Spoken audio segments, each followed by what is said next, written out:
Welcome back to Let the Chips Fly podcast. And in this episode, we talk about chips from the Charlotte Woodcarvers Newsletter, February 2026. It is good to be here. And, usually when we pull a club newsletter from the stack to analyze, we pretty much know what to expect. Oh, for sure. A list of birthdays, a reminder about annual dues. They had a grainy photo of a holiday potluck. But this document, Volume 43, Number 2, this is something else entirely. Absolutely. I picked this one up thinking it would be a quick scan, a quaint look at a local hobby group. But suddenly I'm taking notes on the philosophy of community building. Exactly. While it looks like a simple PDF, it honestly reads less like a bulletin and more like a masterclass on how a niche community actually thrives in the modern world. It really does. It manages to span the entire spectrum of organizational health. On one hand, you have these deep philosophical questions about what legacy even means. Right. But then you also have the nitty-gritty, high-stress logistics of organizing a massive regional showcase.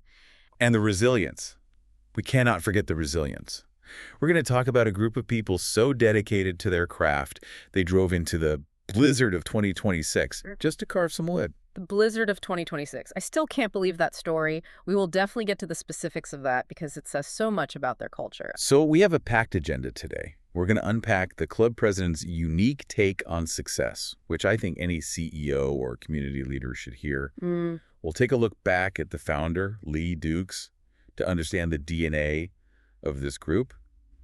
And we're going to dive deep into the mechanics of their upcoming April showcase. And don't forget the technology angle. It seems even traditional wood carvers are finding their footing in the digital audio space. That is true. A bit of a meta moment for us. But let's start at the very top. The president of the club, Steve Stilitano. Okay. He starts his message with a question that I think stops a lot of people in their tracks because it's usually rhetorical, but here, he really means it. Right. The core question, what does success look like? Now, context is key here. In most organizations, a nonprofit, hobby club, whatever, the knee-jerk answer is almost always financial. Exactly. Is the bank account growing? Yeah. Are we in the black? Or it's a vanity metric. How many members do we have? Right. How many heads can we count? It's so easy to get obsessed with the spreadsheet. But Stilitano just throws that out the window immediately. He does. He explicitly says there's no single financial yardstick that matters to him. Instead, he pivots to something that's notoriously hard to measure but infinitely more vital. Experience. He wants to measure success by experience. I love that shift. But what I appreciate is that he doesn't leave it as this vague, woo-woo concept. He breaks it down into these visceral benchmarks. He does. And his number one indicator of success isn't the balance sheet.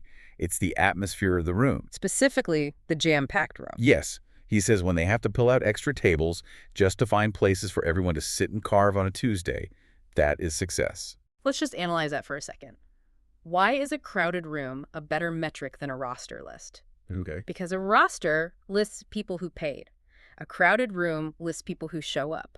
That density people elbow to elbow, wood chips flying, it creates this feedback loop of energy. It's social proof that this is the place to be. It's that buzz you just can't fake. If you walk into a restaurant and it's empty, you worry. If it's packed, you know the food's good. Same logic. Mm-hmm. And he mentions that this energy is attracting attention from the outside, too.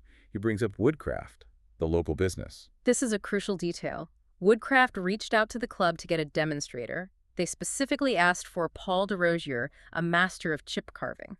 For listeners who might not be deep in the craft, what makes chip carving so distinct? Why would they ask for that?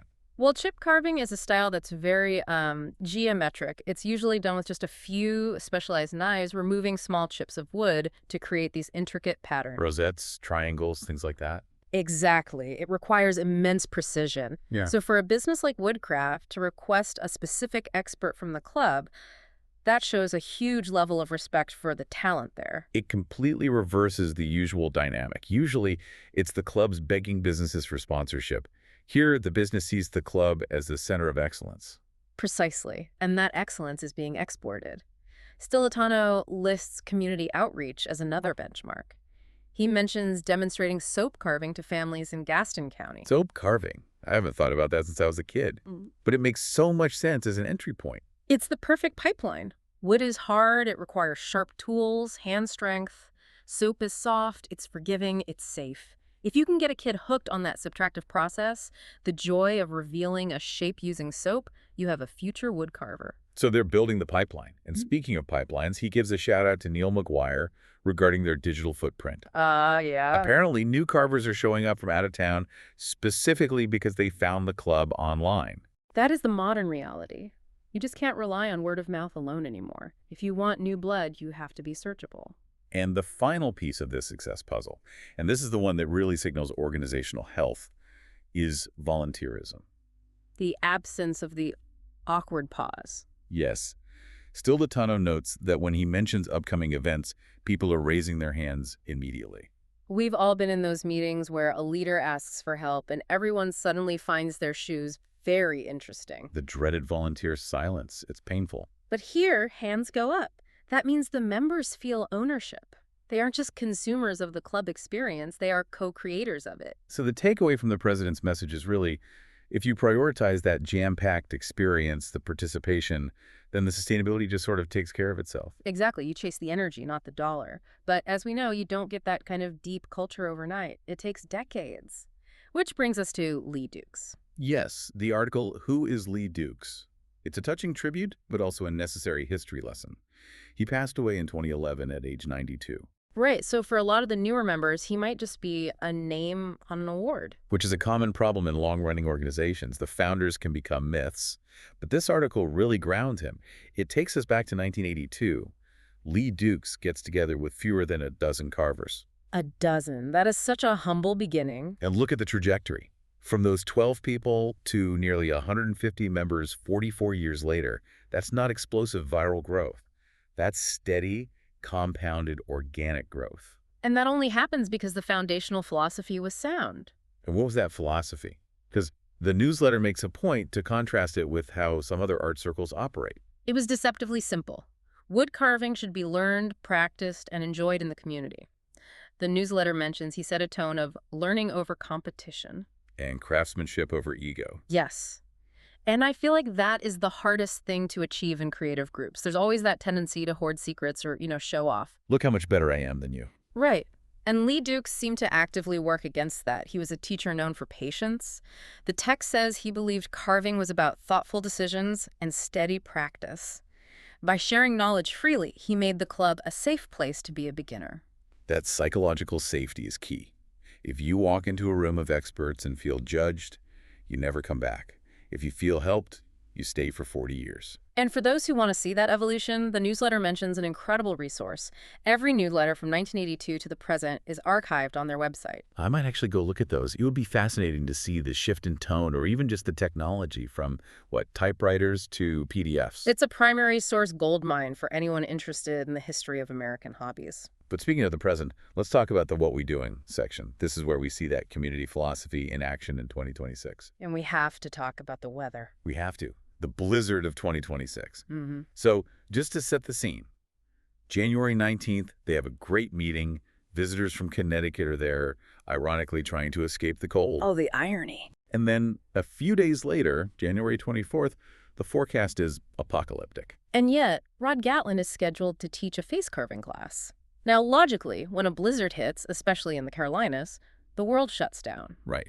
You buy bread, you buy milk, you stay inside. But not the Charlotte Woodcarvers. The newsletter reports that 14 carvers showed up on the first day of a blizzard to learn how to carve faces. That is dedication bordering on something else. It is, but it also speaks to the difficulty of the subject matter. Face carving is widely considered one of the hardest disciplines in wood carving. Why is that? Is it just the detail work? It's the biology of the viewer. I mean, humans are hardwired to recognize faces. A huge part of our brain is dedicated to it. Okay. So if you carve a bird and the wing is slightly too long, no one notices. But if you carve a face and the nose is a millimeter too low or the eyes aren't aligned, it just looks wrong instantly. It falls into the uncanny valley. So if you have a chance to learn from a master like Rod Gatlin, you don't let a little snow stop you. Exactly. You need that hands-on guidance to get the planes of the face right. And Rod clearly has a following. The newsletter even includes a limerick about him. I have to read this. It's delightful. There once was a teacher named Rod who carved faces that looked quite alive. With a gouge and a grin, he'd coax life from the grain till the eyes seemed to wink and connive. Wink and connive. That captures the spirit of caricature carving perfectly. It's not just about anatomy. It's about capturing an expression, a personality. President Stilitano even gave a personal shout-out, saying he was amazed by how his own project turned out.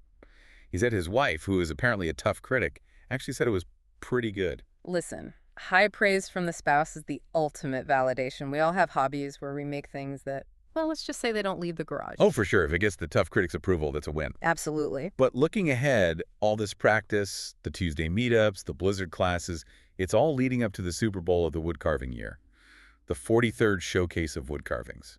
This is the main event, April 17th through the 19th. And frankly, reading the breakdown of what's required to pull this off gave me a mild panic attack. The theme this year is HELP. I need somebody. Subtle. Very subtle. I think they might be hinting that they need volunteers. It's a clever framing. But when you look at the roles listed by Richard Ryerson, the show chair, you realize this is a massive logistical beast. No, it's not just setting up a few tables. The role descriptions are so specific. They need drivers. But not just any drivers. They need people with large vehicles. And logistics and freight. You can't fit display panels in a sedan. And then there's the exit door monitor. That one caught my eye. It sounds intense. It is intense, and for good reason. Think about the art. A wood carving, unlike a big canvas, is often small, portable, and highly valuable. You could slip a caricature carving into a coat pocket. Oh, right. I hadn't thought about the theft angle. So exit door monitors are basically security. Their job is to ensure carvers leave with only their own carvings. It's about chain of custody. You don't want a prize-winning piece accidentally walking out the door. That makes sense. It protects the integrity of the show. And then you have the more social roles, the hospitality and membership table hosts. The front lines. These are the people who have to smile for 8 hours and talk to every stranger who walks in. You need a specific personality for that. Right. You can't put the grumpy introvert at the membership table. And finally, the general runners to help pack up. The unglamorous heroes. The cleanup crew. That is where true community spirit is tested.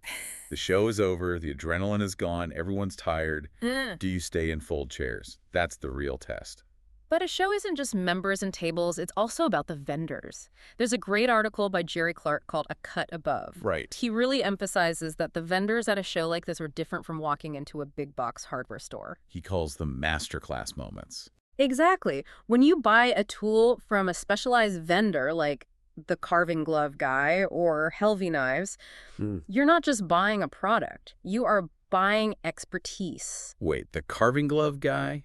There's a vendor just for gloves. Safety is paramount in wood carving. You're pushing razor-sharp steel towards your thumb constantly. A standard gardening glove won't cut it, pun intended. You need Kevlar or steel mesh. A vendor who specializes in that can tell you exactly which glove gives you protection without losing dexterity. That is the masterclass moment. Clark also mentions the exceptional energy they bring. He lists a huge range of them alphabetically, everyone from Amos Woodcarving to Windy Cape Studios. And he notes something I found really touching. The vendors support each other. He mentioned seeing them share tips and tools. Yeah. In a cutthroat corporate world, competitors don't share trade secrets. But in a niche community, the vendors know a rising tide lifts all boats. If the carving community grows, they all win. It's an ecosystem, not a zero-sum game. Now, running an ecosystem costs money. Even with volunteers folding chairs, you need cash. We have to talk about the economics of the club. Right. The newsletter is very transparent. The raffle table is the revenue maker. It keeps the lights on. And they do not skimp on the prizes. I was looking at this. Proxen tools, work-sharp sharpeners. For those who don't know, Proxen makes high-end miniature power tools. These are not cheap. And the donations come from places like Treeline, a major supplier, but also from individual members. That's significant. Members are buying tickets and donating prizes. A circular economy of support. But there is one item on the silent auction list that I think is just the coolest thing in the entire newsletter. The friendship lamp. Ah, yes. The collaborative piece. Explain how this works, because the coordination sounds like a nightmare, but the result sounds beautiful. So 15 different carvers agree to participate. Each one is given a block of wood. They carve their own design into it, a flower, a face, whatever. Then all those distinct blocks are assembled into a single floor lamp. I love that. It's like a quilt, but made of timber. It's a physical manifestation of the club itself. Distinct individuals, different styles, all fitted together to make something that sheds light. It's a powerful metaphor. And practically, it's a high-value item because it's one of a kind. I would bid on that in a heartbeat.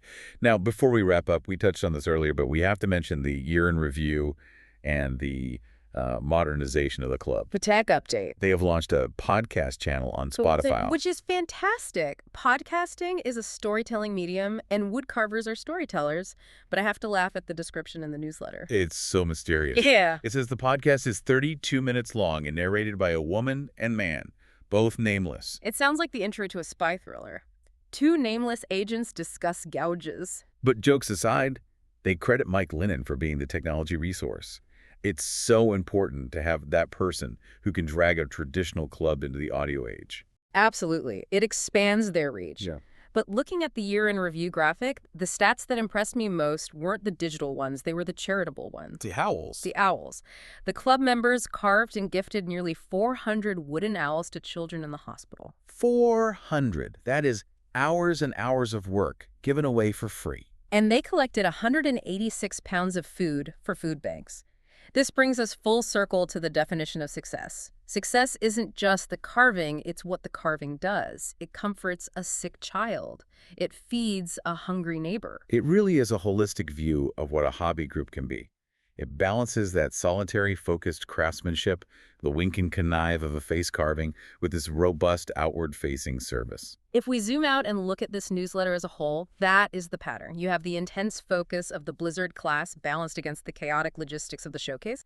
You have the reverence for Lee Duke's history balanced with the modernization of Spotify. It's a healthy ecosystem. It's growing, it's adapting, but it knows exactly where it came from. Precisely.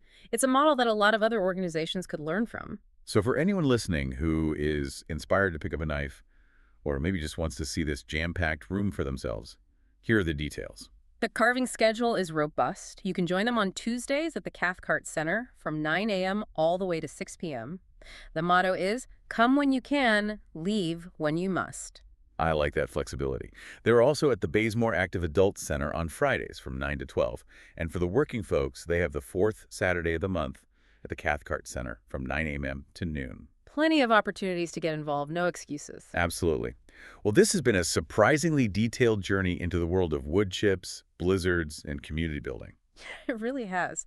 And I think it leaves us with a provocative thought drawn directly from President Stilitano's opening message. What's that? In your own life or your own organization, whether it's a startup, a PTA, or just your family, how are you measuring success? Are you looking at the spreadsheet? Are you counting heads? Or are you looking for the jam-packed room? That energy. Right. Are you measuring the metrics? Or are you measuring the palpable energies of participation? Because as the Charlotte Woodcarvers have proven, if you get the energy right, the rest follows. That is the question I'll be chewing on today. Are my rooms jam-packed? Thanks for joining us for this discussion on the Charlotte Woodcarvers. Goodbye, everyone. And keep those chips flying.